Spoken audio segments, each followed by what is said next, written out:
listeners would have expected this.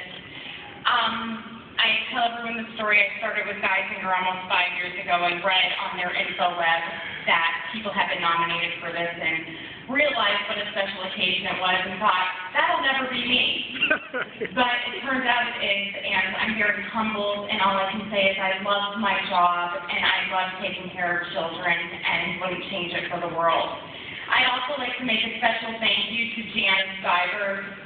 If it wasn't for her, I wouldn't be standing here right now. And Janice, I love you, and thank you for appreciating what I've done. Oh. Thanks.